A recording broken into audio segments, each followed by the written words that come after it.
In football, attacking play should be considered as an entity beginning with gaining or regaining possession of the ball and ending it with a shot at the opponent's goal. Under no circumstances this attacking play should be exhausted in passing sequence. The target in football is opponent's goal. All the players should be striving hard relentlessly in order to achieve this target time and again and as frequently as possible. And the ball is the object which is required to be utilized in an effective manner. So there should be a cohesion between the players and all the players should be ready to contribute his share for the greater interest of the team. The attacking tactics in football is quite vast, but within this limited time, I will try to cover almost the important aspects or elements related to the attacking principles. So today in this topic I shall cover the principles of attacking play, importance of tactics, controlling over the match and certain guidelines for the success of the team. Now when we talk of the attacking tactics, it is the ability of the players which are being rationally used to overcome the challenges against organized opponent during the competition or a match. The tactics help us to perform better, minimizing the weak points. It helps to improve the understanding between the players, develop cooperation and group cohesion. At the same time, it reduces the pressure on the defense. As you all agree, the expert says the attack is the best defense. So if the attack is continued in an effective manner, then there will be less pressure on the defense. Attacking tactics helps to maintain the thrill of the game. Thrill is scoring as many goals as possible and at the same time restricting opponents from scoring.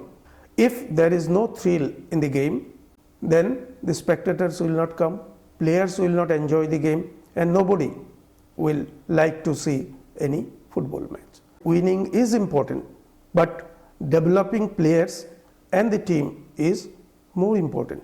And for this, the team should have a control over the game, which helps to use the variety of tactics and help to dictate the play.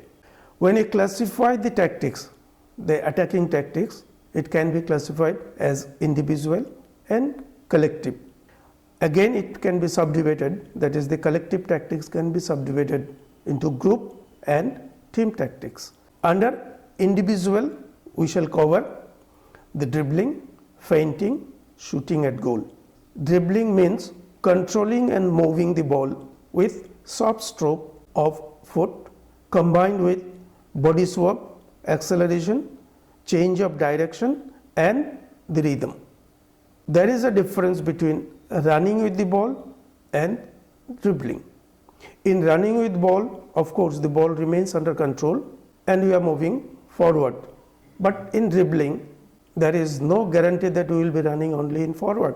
Frequently, we are forced by the situation to change our direction, change the rhythm depending upon the situation so that one can overcome the challenging situation. Now, dribbling is used desperately with required speed to turn a well-organized defense into total confusion and chaos to make way to goal. The dribbling is necessary when the pass is not on to outnumber or eliminate the opponent, make the game unpredictable because the outcome is not known to the opponent. And while dribbling, it is an art on the part of the player, and he must utilize it as and when it is required. Not all the time it is to be used, since a player is well versed and efficient enough in dribbling or very skillful in implementing the dribbling. It should always be done in the interest of the team, and it should be used rationally. The player concerned must not give an impression so as to what he is going to do it. So he must do it, that too with required speed and sharpness.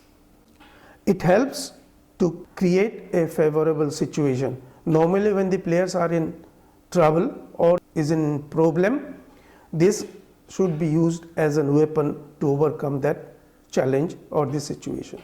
Dribbling alone may not be as effective as it should be. Along with dribbling, one more thing, that is the feinting, may be used or combined.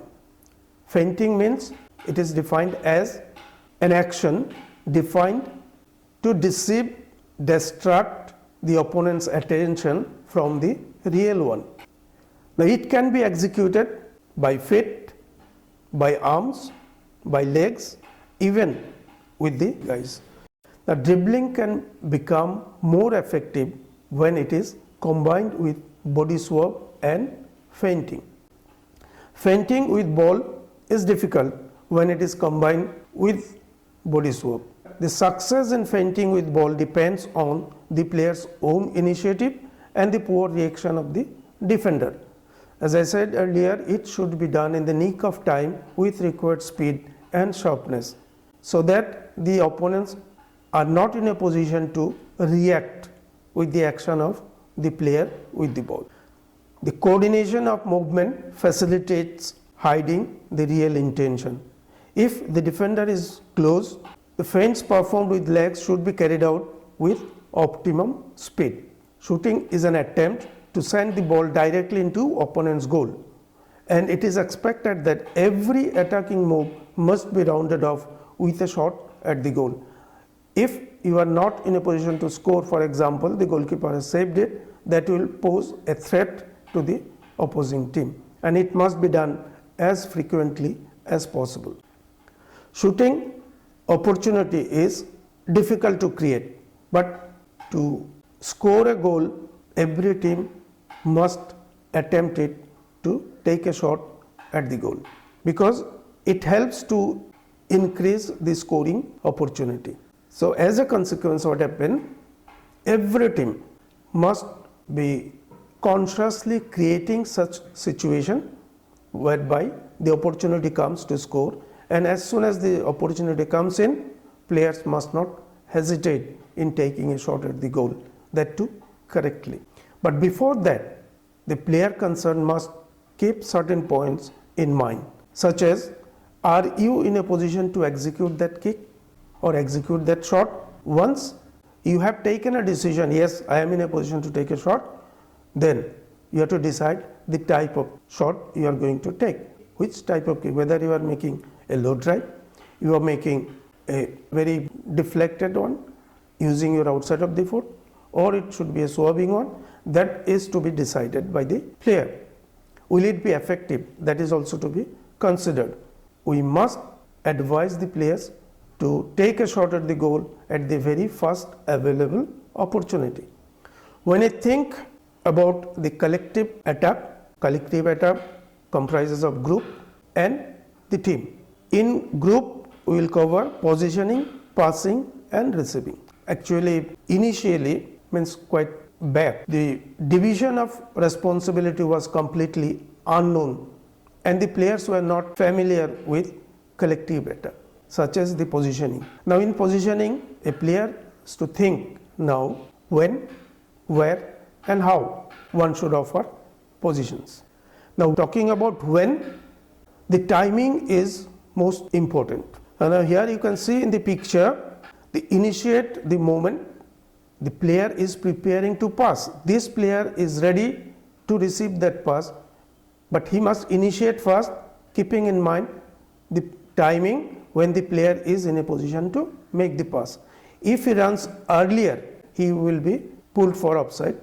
If he runs momentarily late or initiates late, either the player concerned may not be considering to make a pass, or even if he makes a pass, by the time the player could reach the ball, the opponent will be intercepting the pass. So the timing is important while offering the positioning, and he must show, is the player with ball, yes, I am ready to utilize that pass. Whenever a player is taking position, it must have some impact on the opposing players.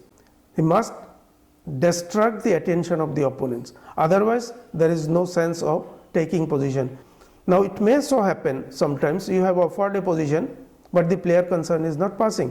It happens because more than one player might be offering position to receive a pass.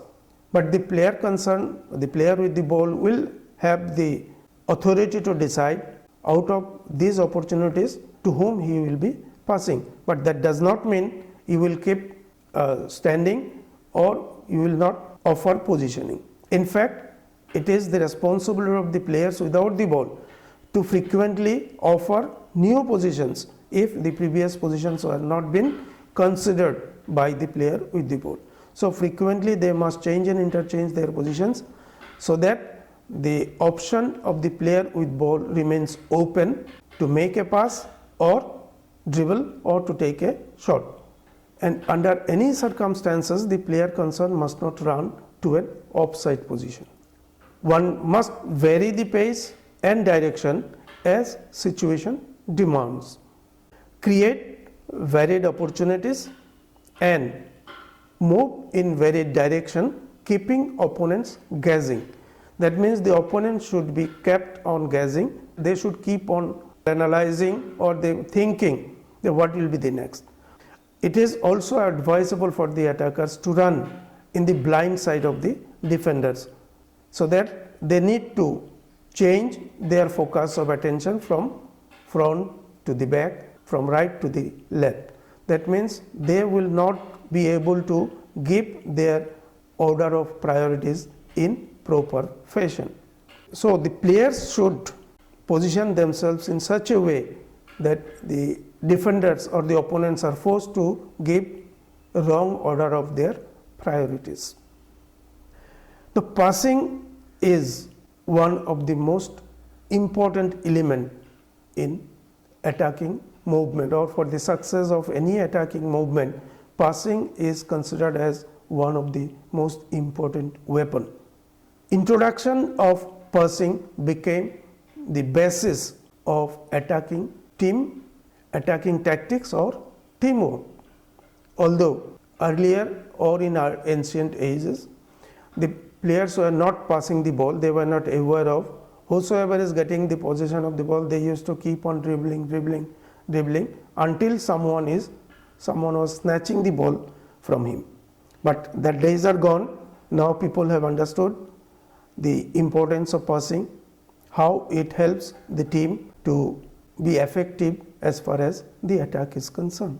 There are two key issues in passing. One, how to use time to find space, and the second one, the way the ball has moved between spaces. Of course, the choice of correct pass and the timing determines the success of a team. Now, passing may be short, it may be long. Short passes, of course, are the best way to draw players, means bringing the players or involving the opponents into the attack, so that a gap is created in and around the opposing player. Quickly, the short pass help to quickly exploit the space or slowly to attract opponents and create space elsewhere, as we have already discussed it. Whereas the long pass helps to exploit the spaces by quick changing of the phase of attack from one flank to the other, helps the attacker to make the attacking movements more effective. There are some other types of passes are also used as far as the attacking movements are concerned, because all the time it is not possible for any team to move only in forward. Although it is told that football is a forward looking, forward thinking and forward moving game, but it is not always possible. So in some cases, depending upon the situation, the team needs to build up the attack by making maybe square passes, by making maybe back passes, sometimes maybe throw passes. So all these passes should be used according to the situation, so that it helps the attacking team at least to retain possession of the ball. If not, we are in a position to take a shot at the opponent's goal for scoring. Now, as far as the controlling is concerned or receiving is concerned, the first touch is very, very important. The first touch should be such that it prepares the player for his subsequent movements. It must favor. So keeping that in mind, the players must use their part of the body while bringing the ball under control. It may so happen they have to kill the ball. Sometimes they might be giving a new direction in which they are likely to move with the ball.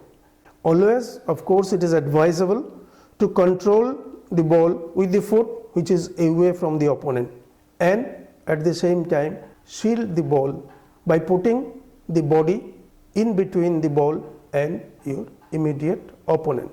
The team attack, it is depth in attack, width in attack, mobility, penetration and creative ability. What is depth? Depth means extending support from various angles and distances, and the depth is determined by the distance from the player with the ball in relation to opponent's goal. So the reference point is the opponent's goal and the ball. Keeping that in mind, the players should offer their positions either from front, from the sides, from the back, from different angles. Somebody should be close, some others should be away.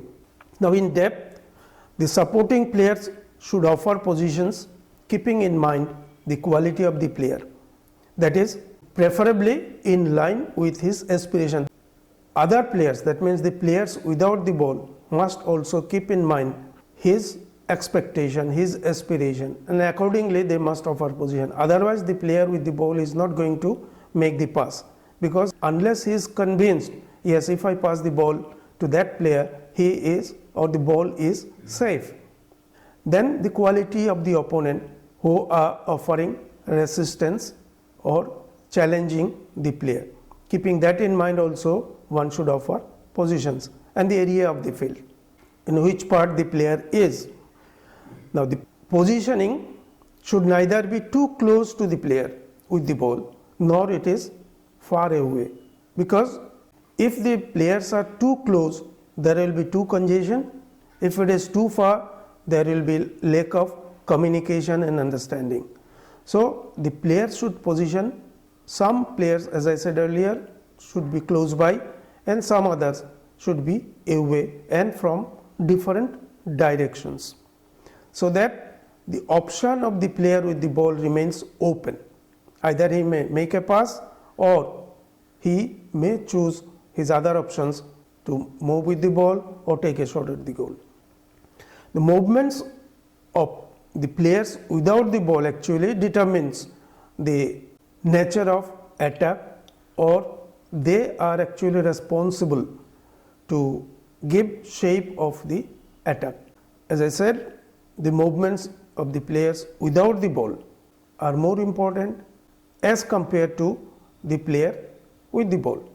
They are dictating the pace and shape of attack. Now the players, as I said earlier, should neither run towards the ball, that means where the player with the ball is, nor towards opponent goal. Now if all the players are running close to the player with the ball, what will happen? His options will be limited and one defender will be enough to mark all those. On the contrary, if the players are running towards opponent goal, what will happen? The opponent's goal mouth will be overcrowded, the scoring chances will be further minimized, the attackers may be trapped for offside, and attacker may fail to send the ball in vital area from which most of the goals are being scored. Now, some advices are there for the players who are offering the positioning as far as the depth is concerned. The players should move in such a way that they can draw attention of the defenders, withdraw the defenders from their basic positions, and force the defenders to give wrong order of priorities, and support the player with the ball from different angle. Now, the quality of the player with ball always influenced by the position of the attacker, because if he is capable enough to make different type of passes, then it's okay. Otherwise, keeping his quality, the other players should take positions. Now, once you are offering position, we must also consider the area of the field where we are offering the position, whether it is too close to the opponent's goal, or in the flanks, or in your own half of the field. Depending upon this area of the field, the positioning becomes different.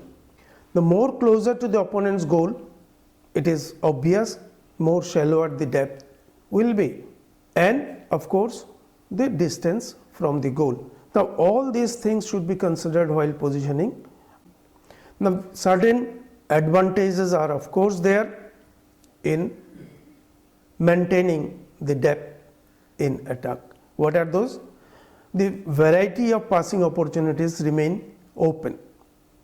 It helps to pass the ball easily. It helps to beat the defender by making 2 versus 1 situation and choose his second option. If the player is pressurized by the opponents, someone can come to offer help or take the ball away from here, so that the players get relief and we are not losing possession of the ball. And in case it may so happen the player concerned with the ball has lost the possession of the ball, in that case there is no immediate threat for our own team, because somebody is there to challenge that player with the ball. It is not always possible for us to penetrate or continue the attacking movement through the middle, because the vital area are given due emphasis and they are being marked very tightly. As a consequence, if we go or try from the middle, then what will happen? The attacking movement will not be effective. So we must try to send the ball or organize the attacking movements through the flanks. Otherwise, breakthrough will be difficult. The more the defenders are stressed towards the flank, what will happen? It will favor to create gaps, one, and second, more room will be available to operate. The possession of the ball can be retained when there is no possibilities of moving toward the opponent goal, and it is neither tactically advantageous to move forward or towards the goal. It is better or advisable for the players to send the ball through the wings, so that we are not losing possession of the ball. Sometimes it also helps to slow down the pace of the game when the penetration is not possible. The defense become thinner and vulnerable when the attacks are being initiated from the flanks, and the process of elimination becomes easier. As discussed earlier, football is a forward thinking, forward passing and forward moving game, but always it may not be possible, because the opponents are there, they will be marking their areas tightly and they will not allow freedom for movement.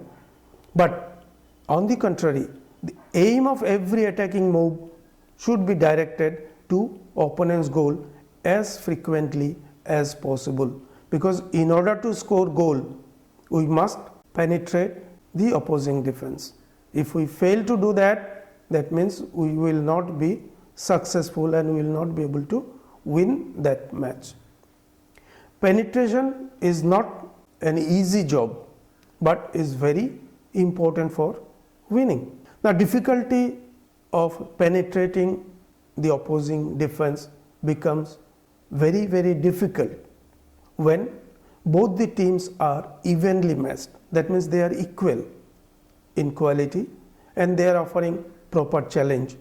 And more closer the attackers are reaching to the vital area, it becomes even more difficult to penetrate because the space is very, very limited. A number of players are also more in that area, particularly the defenders are there to defend their goal, attackers are there to finish it off with a scoring. So it becomes very, very difficult. But to score a goal or to win the match, it is obligatory for all the teams to penetrate. Now the penetration we can make either by passing or by dribbling. Of course, passing is a better option for penetration and to gain territorial advantage. And when the pass is not on, we can opt our second option, that is dribbling. And for this, we need to have good support from the players without the ball. Penetration can also be done by means of wall pass, but initiative by teammates and good understanding will help in penetrating the opposing defense successfully.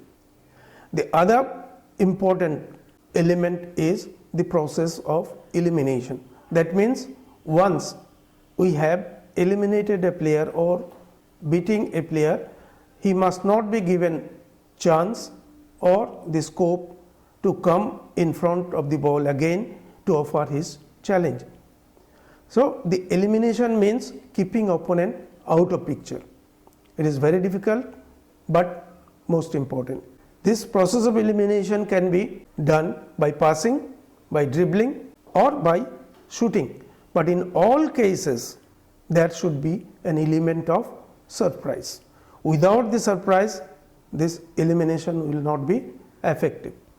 Elimination, as I said, is possible when the players are physically fit and technically sound.